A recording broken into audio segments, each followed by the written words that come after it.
एक व्यक्ति जिसकी दान पुण्य में बड़ी ही रुचि थी, अपनी पत्नी और अपने बच्चों के साथ तीर्थ यात्रा के लिए चल दिया। चारों धामों की यात्रा कर कुछ दिन बाद जब वापस लौट रहा था कि रास्ता भटक गया और चलते चलते सवेरे से शाम हो गई, पर कहीं भी रास्ता नजर नहीं आ रहा था। और इस दौरान सभी को प्यास भी लगाई थी, पर दूर दूर तक पानी का कोई स्रोत नहीं मिल रहा था। व्यक्ति कभी अपने बच्चों की हालत को देखता तो कभी अपने पत्नी की। उसने भगवान को याद किया और तभी वहां से कोई साधु गुजरा और उसने उन सब की हालत देखकर पूछा, क्या बात भले मानुस, कोई परेशानी? व्यक्ति ने साधु से पानी के लिए पूछा। साधु ने कहा, उधर थोड़ी दूरी पर एक दरिया है, आप पानी ले आओ और अपने बीवी बच्चों को पानी पिला दो।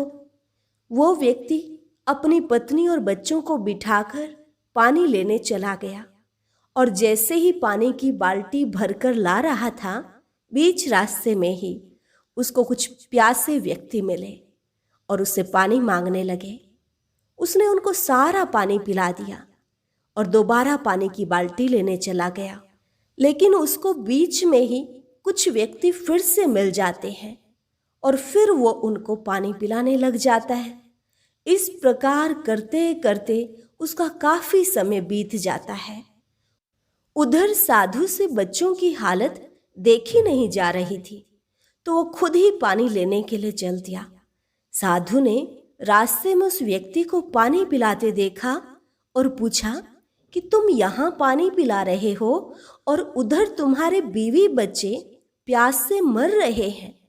तो उस व्यक्ति ने गुरुजी से कहा, हे साधु महाराज, मैं भला और क्या करता?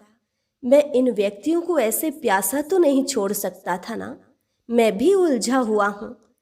वैसे भी ये भी तो एक पुण्य ही है ना।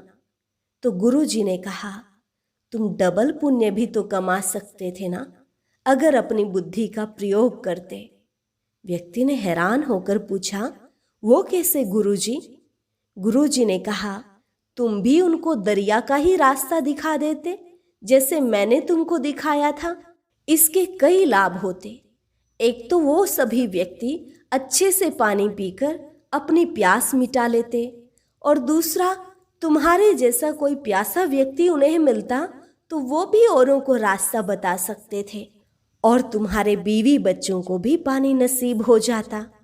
व्यक्ति को बात समझ में आई कि कैसे अगर मैं थोड़ा भी अपनी बुद्धि से चलता तो मेरा डबल पुण्य जमा हो जाता। आपने देखा, इस जीवन रूपी यात्रा में हम सभी के समक्ष कई बार ऐसी परिस्थितियां आती रहती हैं जब हम संशय में पड़ जाते हैं कि क्या ठीक है और क्या गलत है, क्या पुण्य है और क्या पाप है।